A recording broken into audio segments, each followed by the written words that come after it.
Hi guys, Oren and Graham here, back with another vlog.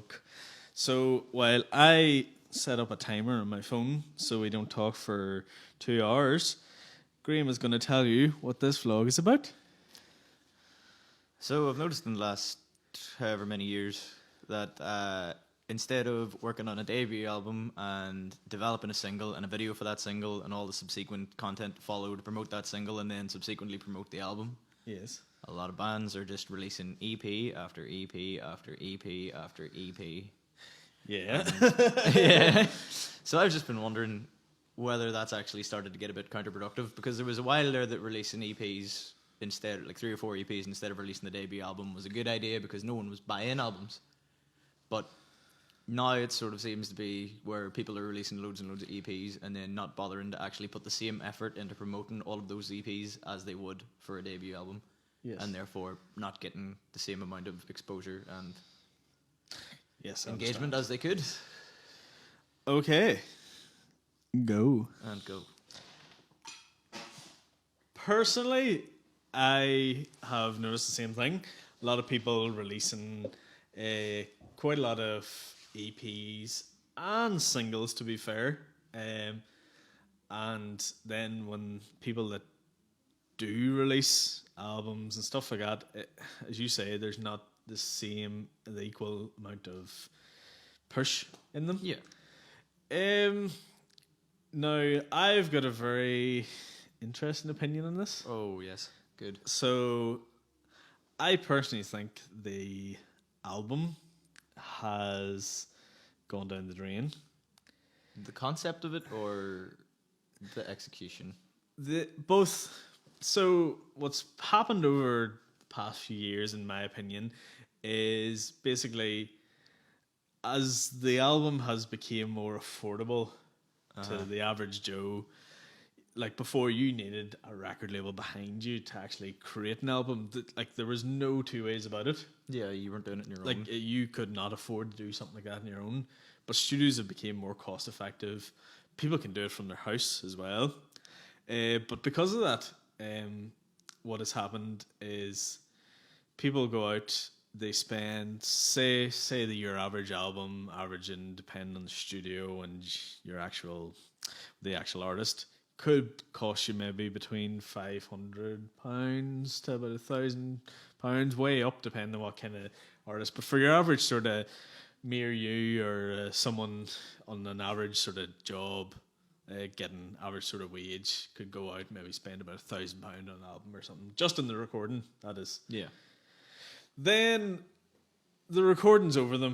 They spent £1,000, maybe spent the guts of a few days in the studio, and now they're out, they're wrecked, and they just don't have it in them to go out, put together a marketing plan to market it.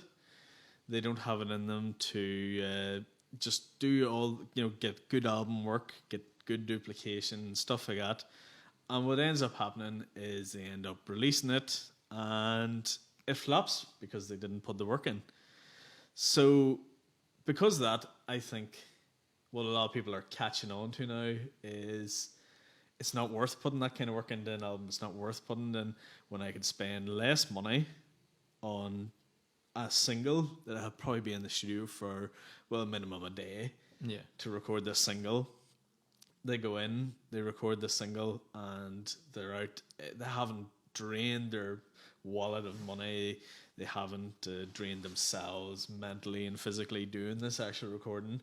So now they actually have the ability to go and put a bit more time into marketing it.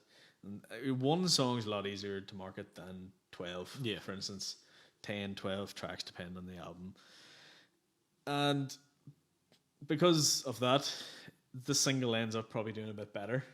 And I think as people try and catch on to that, this is where the whole endless EP thing has come out of. People have been like, I don't want to just release one track. I want to release more than one track. So then they go and they do a 4-track EP per se, and then just continuously release 4-track EPs and 4-track EPs. But the problem with that, it's still something similar to the album.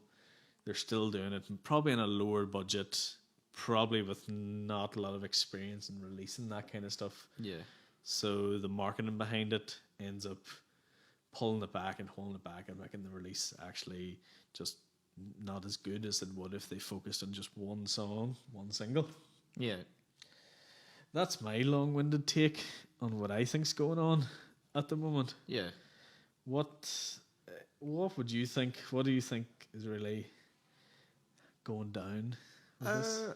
Interestingly, when you were talking about that, it sort of changed for me what my perception of it was from bands are just releasing loads and loads of EPs and not focusing on an album and a single, which was my thing. And it changed it from that to there's a disconnect in the amount of effort that's being put into the release of the material.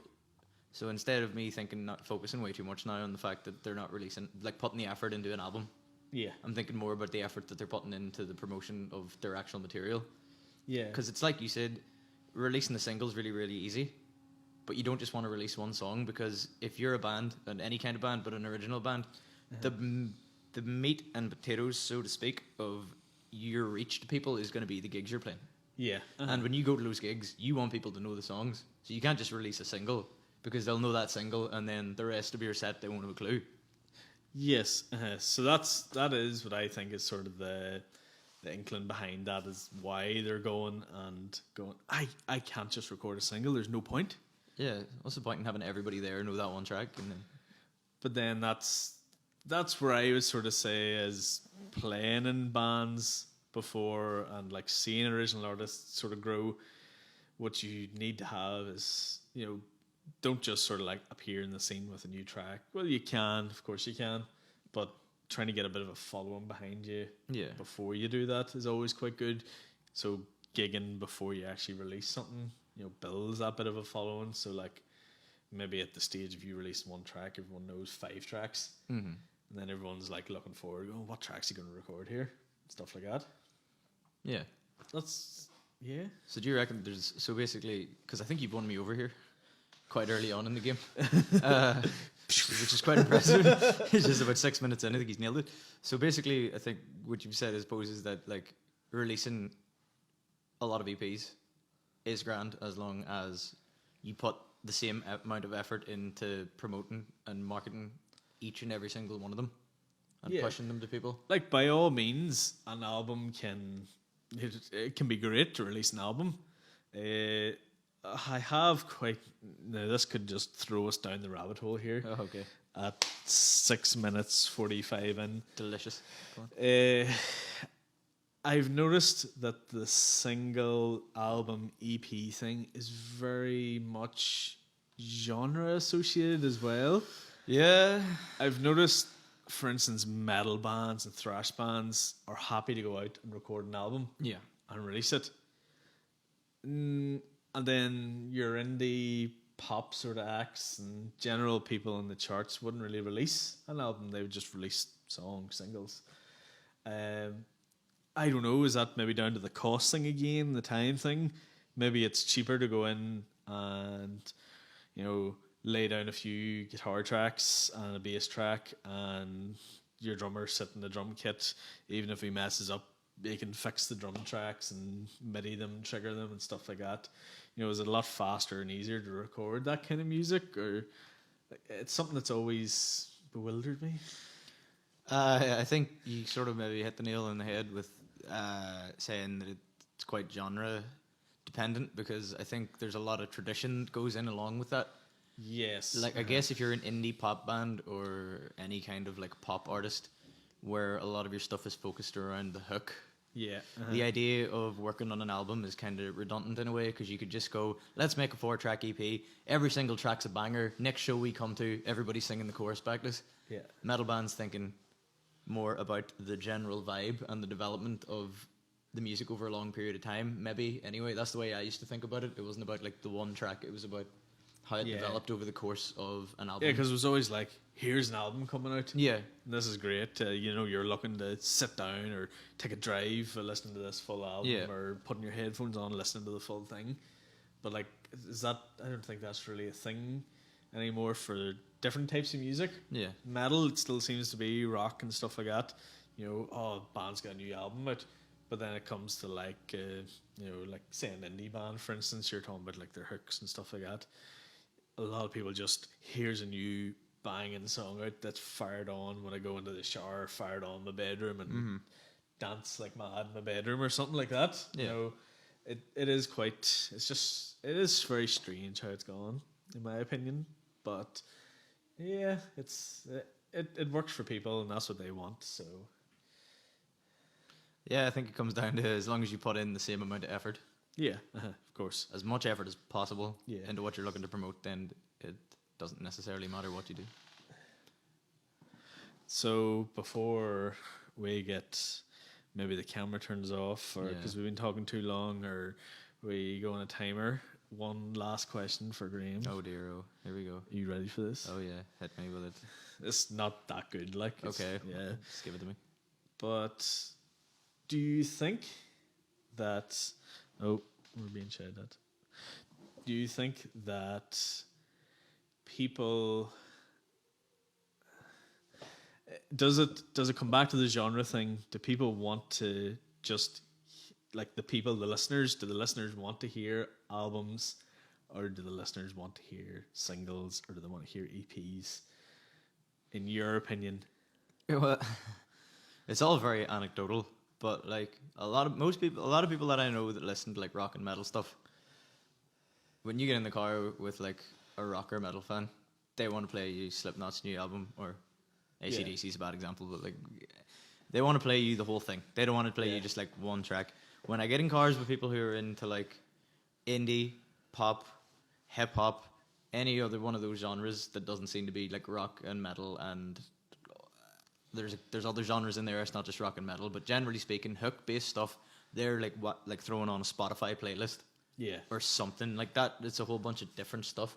Like no one's played me like a Killers album the whole way through. Yeah, see, that opens up to another thing.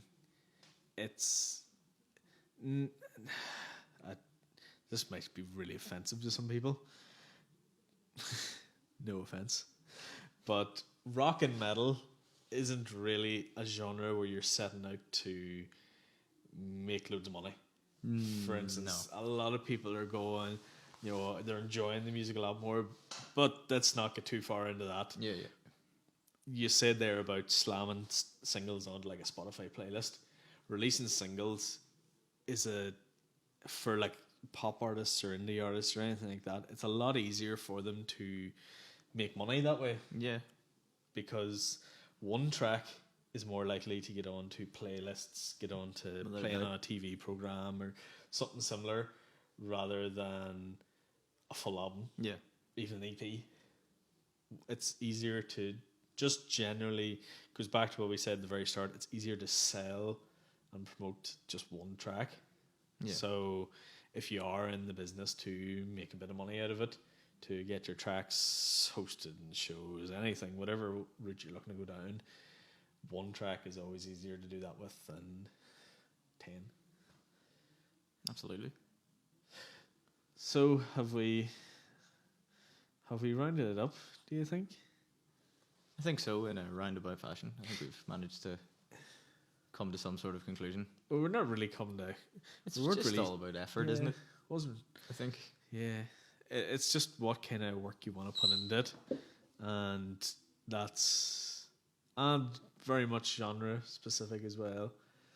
But in my opinion, in the sort of chart sort of music and stuff like that, it's all going to be singles at some stage.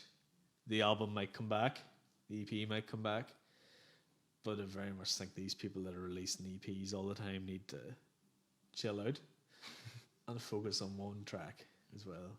We haven't mentioned it all either about releasing 5 tracks and only one of them being good, the rest of them being crap. But stick to one song. It's a topic for another time. Perhaps. Next week on Apex Vlogs. Okay, thanks very much for watching. If you have any questions about anything we talked about in this video, shoot us a message. If you have any ideas for different topics you'd like us to talk about, ramble on about, drop us a message as well. And we'll be back with you again, hopefully next week, on Apex Music Channel 999.